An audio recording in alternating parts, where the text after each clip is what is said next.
Hey up guys, so I'm going to show you around the little garden project that we're doing now and tell you what we're going to be doing, what we're using and why we're doing what we're going to be doing. So it's a good little job this. I helped the fella out, get going, tell him what he needs to do with his coping stones and everything like that, and he's followed everything to a T, so it's looking good. I'm going to show you what it is and what we're going to be doing.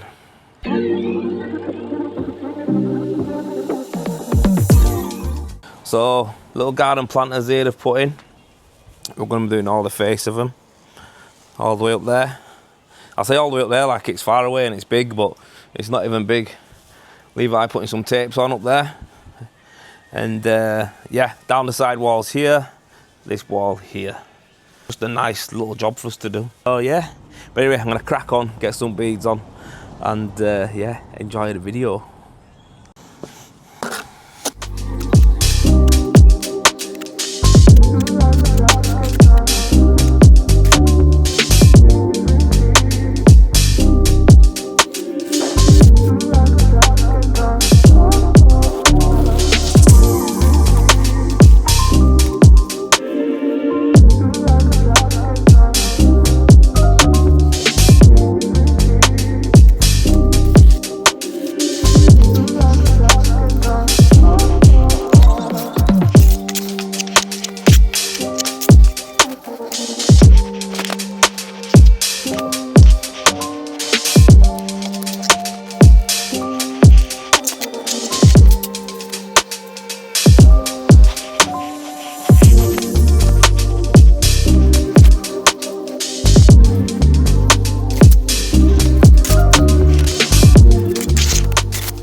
Boy, it's a hot one. Sweaty now. Yeah, I haven't really moved that much, but I'm just red hot. Mad. But anyway, come and check it out. These are all the beads on now. Ready to go. Lined up, leveled up, angles on. Little shadow gap over here. Little shadow gap under here. These will look great. You'll see at the end when I reveal this. But that'll look a million times better than rendering down to the coping stone. And the reason behind doing that is because if the coping stone were to break or I wanted to change it or anything like that, literally they would damage the render if I went right down to it. So it's, although it looks good, it also makes it easier to change the coping stone or remove it or anything like that if it breaks or whatever. But yeah, all on, all ready to go. This one's on, taped up. Levi got these boxed off after a little tussle with it, but he got them boxed off, all taped up. Come to the steps, man, let's have a look at these. The steps. All these have been beaded up. And the reason why I do the bead again around the steps, now listen, it's not good to follow the steps again. It's like water might sit on a certain part of it and before you know it, it's absorbing up into the render and all that. So I like to leave a little gap. Although moisture might go into the block, listen, it's giving it a better chance to survive. So that's literally what I do. I always put beads around the steps like that and not render and close them in. Again, if they want to change a step, they would damage the render. So for me, I always bead around it. So in there, we're just going to go down to where the soil mark is, just to cover it up. I think they're going to have plants and everything in there anyway, so you're not even going to see it. But yeah, small job, nice and easily prepped. Probably took us about 2.5–3 hours worth of prep to do that. All the beads, all the tape, getting all the gear here. We've unloaded all the bags, ready to rock and roll. Literally, tomorrow we'll bring the machine. Yes, the machine, because everyone thinks, oh, the machine is on it. Mate, we'll get this on in about half an hour with a machine, so there's no point of us tussling, trying to work underneath coping stones, trying to work around steps with an handboard and a trowel around loading back up. Mate, let's get the machine loaded up, spray it. So I'll probably spray the full left hand side first, rule that, mesh it, get it somewhat like, and then I'll spray the remainder, rule it, mesh it, get it somewhat like, and then me and Levi will just have fun with our diamond floats and get it all nice and flat. Good morning, and today we are going to be spraying these garden walls. Just done a final little bit of taping up around some areas like moi, bit of overkill, because I don't think I'm going to overspray by 2 fence panels nearly, but still, when you've got the tape, use it. Levi's done that side bit there, because we're going to spray the back bit of here. Yeah, garden walls are all ready. I'm going to hit these walls first. So I'm going to hit the awkward ones. So I'm going to spray all this on, down to here. I'm going to do the inside bits here, inside bit there. I'm going to do the side wall. I'm even going to put on this side wall, because all the awkward bits are, I like to get them out of the way.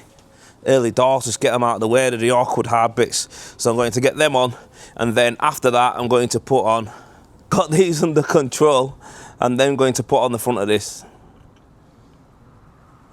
which is the easiest part of the job. So there's more area on that wall than all of it put together, but that is just easy. It's just plain and simple square rectangle brick wall, nothing tricky to go around. So they're easy. If every wall like that, I'll be happy. But yeah, right, I'm gonna get my machine primed up and go. As you can see, she's up here set up. She's all set up, ready to rock. Stairs are totally protected up.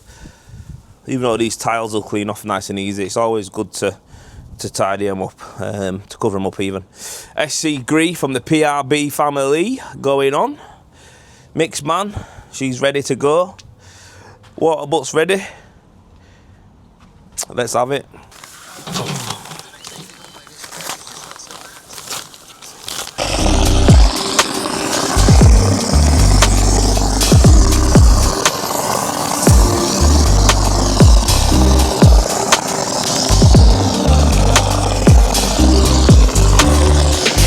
Water 170, yeah.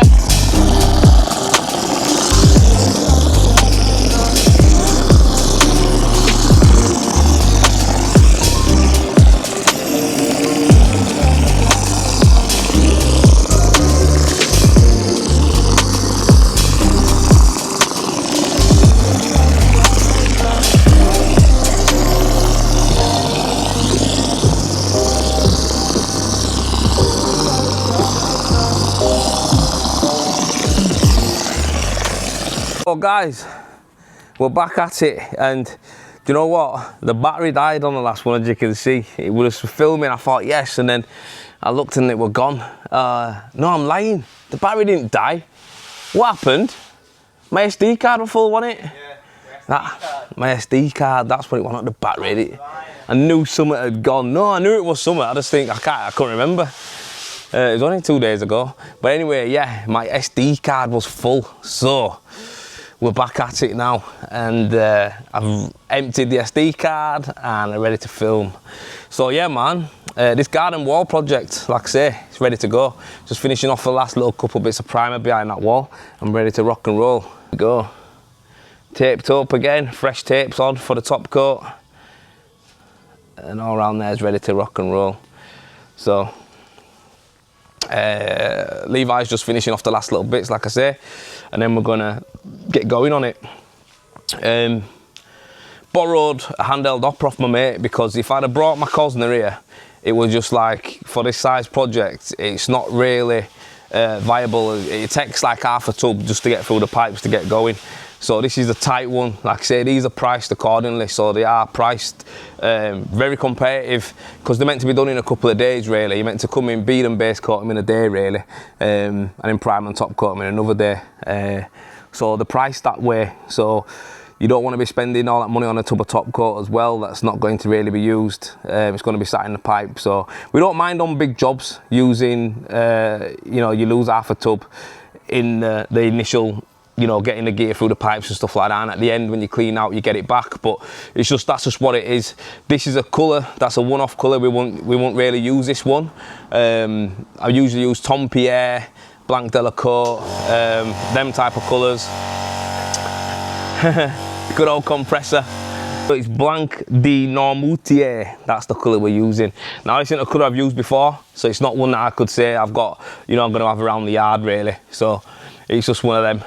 I didn't want to have half a tub short or beer, you know, because it's in the pipes. That's the reason why I'm using a handheld hopper.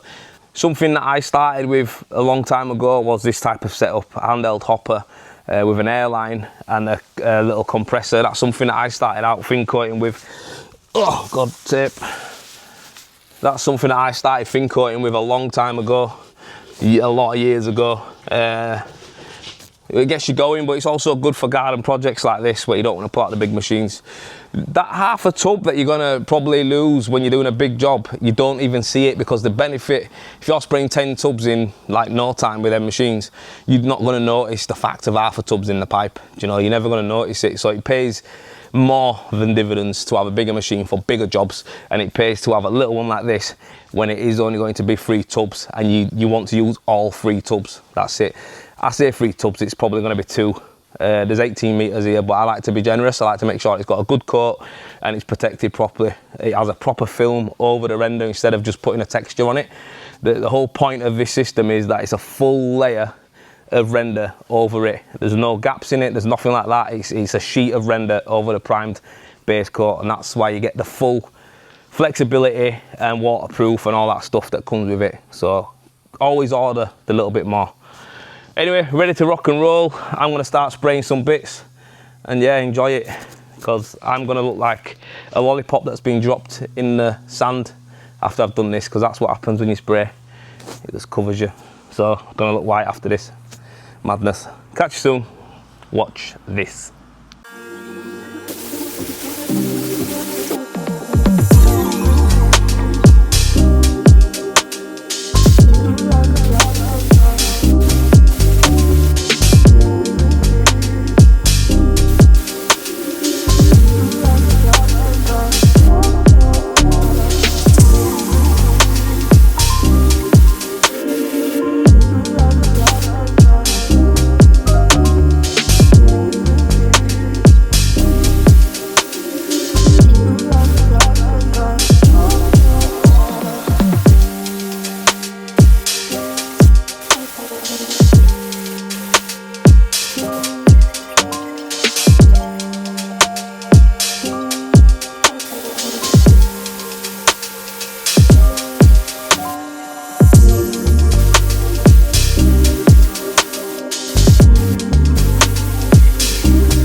Oh yes, it is so hot outside here today, but we got it on, we got it sprayed. So there we have it, wall's on, all that's on. Our little garden wall here is on. Levi's cleaning out my mate's hopper, top man Levi. So we've done all this wall, sprayed it up, down here, up onto the planters. The walls are done, all up here.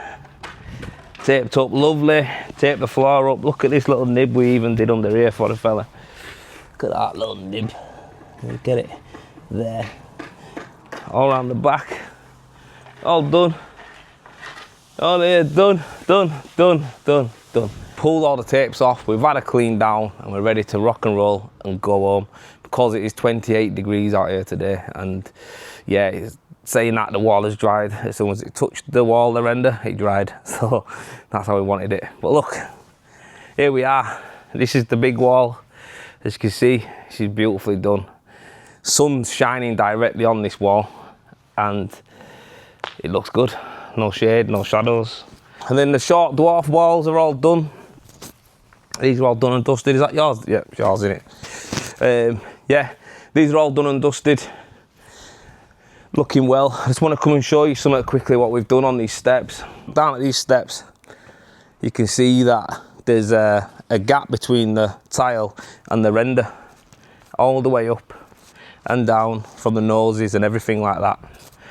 So the reason why we do that is because when it rains, if water does decide to sit on them stones or them tiles, it's just going to be sat there. It's going to have time to absorb into the render. So what I do is I always leave a nice gap.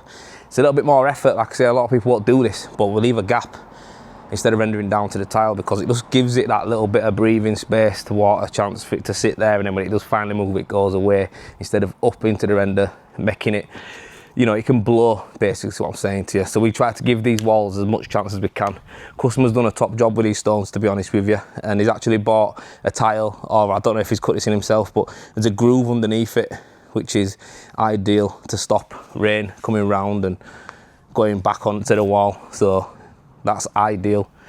But yeah, it looks good all in all. Done the same detail on the walls there, just done the same little gap, just makes it look sharp and nice. And on that one as well.